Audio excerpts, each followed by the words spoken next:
سلام خدمت مخاطبین عزیز. تو این روزای سخت و دشواری که میگذرونیم راجع به موضوعی چند دقیقه میخوام باهاتون صحبت کنم.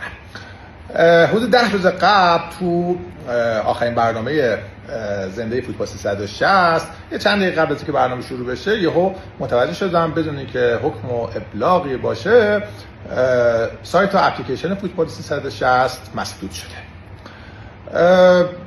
بعد برنامه رو از طریق تلگرام و اینستاگرام و یوتیوب با یکی دو ساعت تأخیر ما شروع کردیم. در حین صحبت‌های رضا جاودانی و امیر حاج رضایی عزیز خب بغض چندین و چند ساله من شکست، گریه کردم، اشک ریختم و شما هم خیلیتون همراه با من اشک ریختید، با من همزاد پنداری کردید، کلی ویدیو برام ساختید، پست و استوری و خلاصه هر جوری بود محبت و مهر خودتون رو سمت من روونه کردید که همشو دریافت کردم، کلی هم لذت بردم و کیف کردم باش.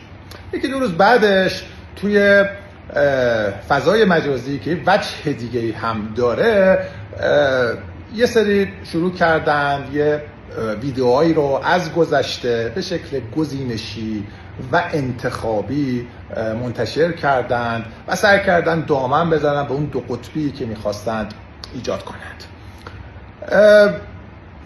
آخرینش حضور من توی مراسم ختم اکبر آقای عبدی بود روز چهارشنبه.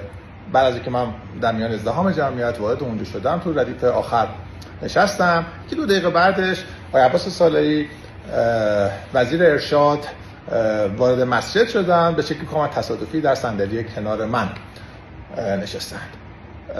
به کنایه با ایشون گفتم که اگه بعداً روزی رفع فیلتر بشه سایت اپلیکیشن فوتبال 360 همه میان گره میزنن حضور ما در کنار همدیگه و نشستن در کنار همدیگه رو به این رفع فیلتر شدن و در حین دست دادن و جابجا شدن روی صندلی یه دفعه شب دیدم که یه ویدیو وایرال شده و با تیتر زرد و سخیف و مشمئز کننده دستبوسی عادل فردوسی پور از عباس صالحی. خب من اگه قرار بود چاپلوس باشم، اگه قرار بود من دستبوس باشم که الان 90 همچنان داشتم، سایت فوتبال 360 رو فیلتر نمی کردند. بابا من همین چند روز قبلش با صدای بلند رسا گفتم من بله قربانگو نبودم، نیستم و نخواهم بود. آخه چطور ممکنه من بیام توی مسجدی که این همه آدم هست، شلوغ‌ترین حالت ممکن بود، این همه دوربین هست، بیام تلاش کنم برای بوسیدن دست یه مسئول؟